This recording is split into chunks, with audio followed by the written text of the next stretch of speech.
What's up guys, I'm Don Mohini. I'm finally rolling out one of my theories, and I say one of because obviously I've got a couple of more.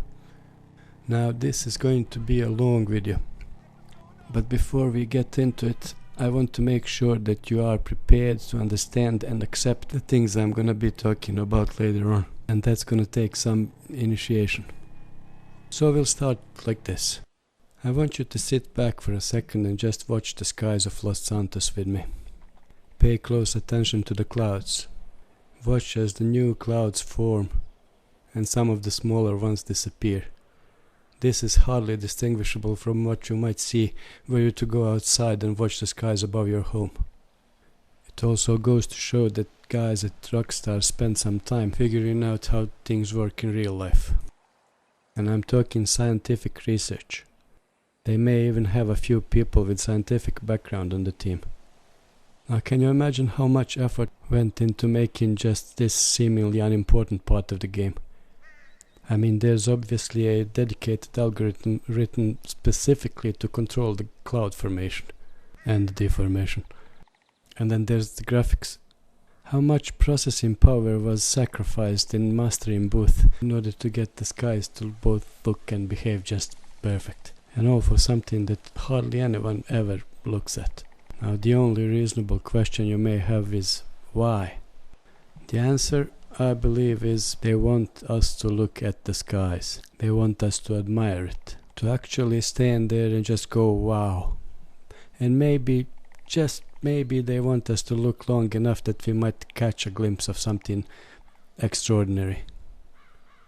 We all already know that founders of Rockstar Games are older guys that have a history of kind of ridiculing every aspect of real life, modern or historic. They have always been making parodies on everything from celebrities to military personnel, from religion to TV entertainment, from politics to advertisement, not to mention cops and criminals.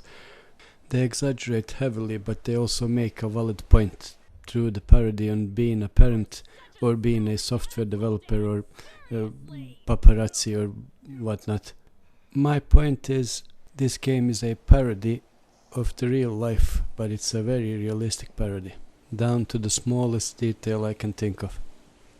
So now that we have made this profile on the Rockstar game developers, let's keep it in mind when you guys start thinking that there's no way they would use something as complicated as my theory was just in the GTA game. If you should, however, start doubting before the end of the video, please go back to this section. Remember the profile. Now here comes the theory. I believe that there is a series of triggers in the game that will eventually set in motion an apocalyptic disaster upon Los Santos. And I believe that altruist cult, or sect if you will, is Rockstar's parody on so-called doomsday prophets and preppers from real life. As some of you may have noticed, on the internet, somebody is always prophesizing the world's end, often with a very specific date and an intriguing story behind it. One of those dates was December 21st, 2012.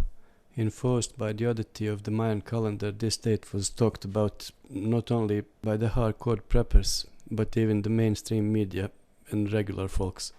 And guys, GTA 5 was in development this entire time, from 2008 to 2012.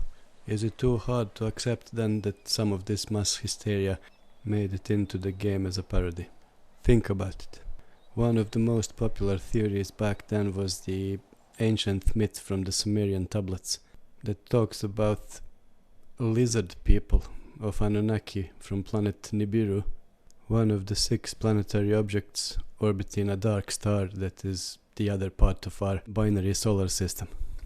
Now for those of you who are unfamiliar with the concept of a binary solar system, there is a link both on the screen and below in the video description.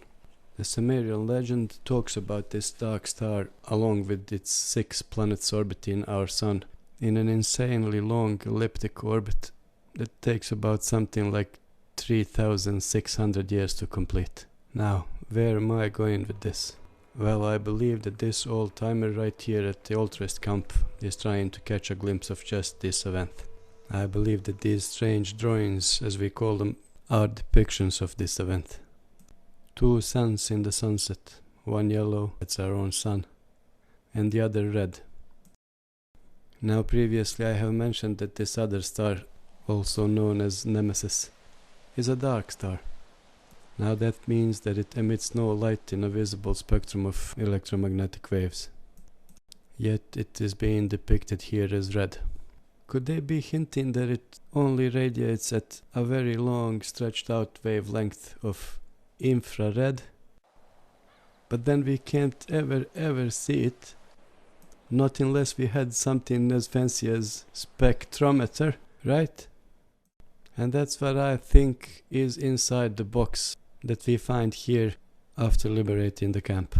Of course, we can't open the box, but I believe that there's a reason for that. Did you guys notice anything strange about this cutscene? Don't you think it kind of stands out? It's kind of amateurish compared to the rest of the game, with all the cutscenes that are done so professionally. And then there's this unclear, confusing, you don't know what the heck is going on. The last victims you deliver simply disappear, and it goes directly to the shootout. I believe that we have been playing the game wrong. We can't expect any rewards while indulging in something as morally unacceptable as cannibalism. There has to be another way to liberate the altruist camp. I'm currently replaying the game for the 30th time, in hope of doing everything right this time.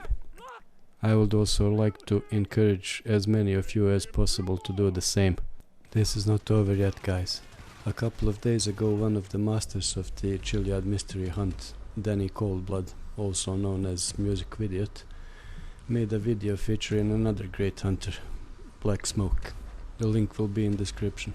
Now in this video they are talking about a new UFO, which was probably in the game since the beginning. Now this newly discovered phenomena reminds me of something called gravitational lensing. For those of you not familiar with this term, here's a link, check it out. Now gravitational lensing fits almost perfectly into my theory, and I say almost because this phenomena is mainly caused by extremely massive objects, most commonly recognized as black holes. In real life, hypothetical Nemesis is not massive enough to cause this effect. But let's remember that this is not real life. Things tend to get exaggerated in a video game. That's all I had to say for now, guys. Please like the video and please help me to spread it around. Drop a comment down in the comment section and keep digging. I'm out, guys.